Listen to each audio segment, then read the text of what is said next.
आला असेल तर हे असे इतके मस्त पचायला हलके आणि पोटभरीचे हे वरीच्या तांदळाचे आपण घावणे तयार करणार आहोत। यामध्ये अजिबात आपण साबुदाणा किंवा बटाट्याचा वापर केला नाहीये, तरी सुद्धा इतके छान हे असे मऊ लुसलुशीत घावणे सोप्या पद्धतीने कसे करायचे हे पाहणार आहोत। हे वरीचे तांदूळ या कपाने 1 कप इतके साधारण 2 ते 3 तासापूर्वी स्वच्छ धुवून भिजायला घातले होते।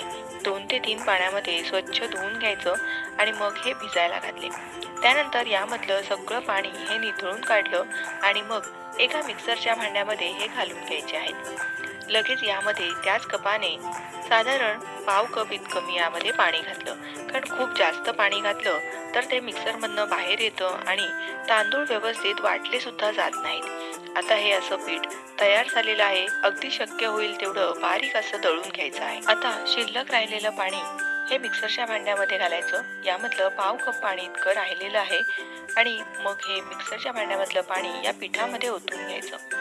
हे पीठ आता मला अगदी बरोबर वाटत आहे, त्यामुळे हे बघा पाव कप इतकं पाणी आपलं शिल्लक राहिलेलं आहे। आता यामध्ये चवीपुरतं मीठ घालायचं आहे। जर तुमच्याकडे वरीच्या तांदळाचं पीठ असेल तर मात्र तुम्हाला कुठल्याही पूर्वतयारीशिवाय अवघ्या 5 मिनिटांमध्ये ही घावणं बनवून तयार करता येतील। आपलं हे पीठ बनवून तयार झालेलं आहे। आता आपण हे थोडा वेळ बाजूला ठेवूया आणि चटणी वाटून घेऊयात। चटणी करता इथे मी अर्धी वाटी खोबऱ्याचे तुकडे, 1 टेबलस्पून दाण्याचा कूट, 1 टेबलस्पून दही घातलेलं आहे। दह्याने या चटणीला टेक्स्चर छान येतं। 2 हिरव्या मिरच्या घातल्या, पाव चमचा जिरे घातलेलं आहे, चवीपुरतं मीठ घालायचं, थोडीशी कोथिंबीर घालायची, गरजे इतपत पाणी घालायचं आणि ही चटणी अगदी बारीक अशी वाटून घ्यायची। दाण्याचा कूट घातल्यामुळे ही चटणी चोथा पाणी तयार होत नाही। अगदी मस्त आपली ही उपासाची चटणी बनवून तयार झालेली आहे। आता आपण घावणे तयार करायला घेऊ। त्याकरता इथे मी हा बिडाचा तवा गरम करायला ठेवलेला आहे। याला थोडंसं तेल लावून घ्यायचं। गॅस अगदीच मोठा करायचा आणि मोठ्या आचेवरती घावणे घालायला सुरुवात करायची। इथे मी हा पेला घेतलेला आहे। या पेल्याने अगदी व्यवस्थित घावणे घालता येतात। आता हे पीठ तळापासून हलवून घेतलं, गॅस मोठा केला आणि हे असं अगदी कडेने असं पीठ सोडायला सुरुवात करायची। गॅस मोठा केला की घावण्यांना जाळी छान पडते। बघा अगदी मस्त असं एकसारखं पीठ आपण घालून घेतलं। गॅस मोठाच आहे, झाकण ठेवायचं आणि साधारण अर्धा ते पाऊण मिनिटाची वाफ घ्यायची। आता गॅस लहान केला आणि लहान आचेवर ह्या अशा कडा सुटेपर्यंत आपण शिजवून घेतलं। कडा आपोआप सुटायला लागतात, कारण वरी तांदळाला अजिबात चिकटपणा नसतो, त्यामुळे हे घावण तव्याला अजिबात न चिकटता हे असं छान सुटून येतं। आता दुसरी बाजू सुद्धा ही अशी मस्त शेकवून घ्यायची। एका बाजूनेच शेकलं तरीही चालेल, पण तरी सुद्धा मी दुसऱ्या बाजूने अगदी 30 सेकंदापर्यंत शेकून घेतलं आणि हे घावण आपलं बनवून तयार झालेलं आहे।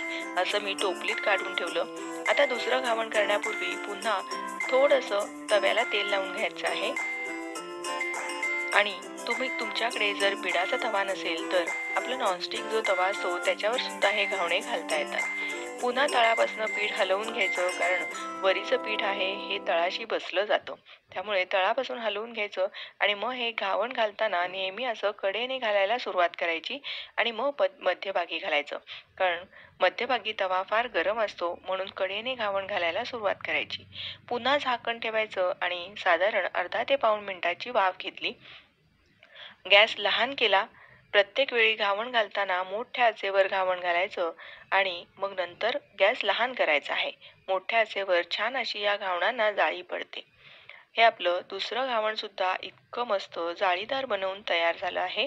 हे सुद्धा आपण दुसरी बाजू व्यवस्थित शेकली गेली की मग काढून घेऊ। हे अगदी मस्त पोटभरीचे, पोटाला पचायला हलके असे हे जाळीदार घावणे तयार होतात। बरं, उपासाला हे असे घावणे खाऊन अजिबात त्रास सुद्धा होत नाहीत। बरं, पोटभरीचं पण होतं, त्यामुळे नक्की तुम्ही या पद्धतीने हे असे घावणे करून पहा।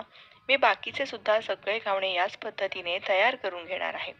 साधारण आपले 5 ते 6 घावणे या प्रमाणामध्ये होतात। बघा माझी बोटं दिसतात, इतके पातळ असे हे घावणे तयार झाले आहेत आणि पाहाल तर हे इतके मऊ लुसलुशीत तयार झालेत।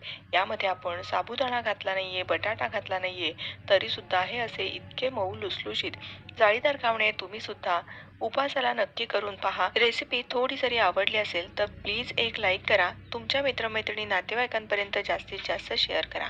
अशा लवकरच भेटूया अशाच एखाद्या छानशा रेसिपीसह। धन्यवाद।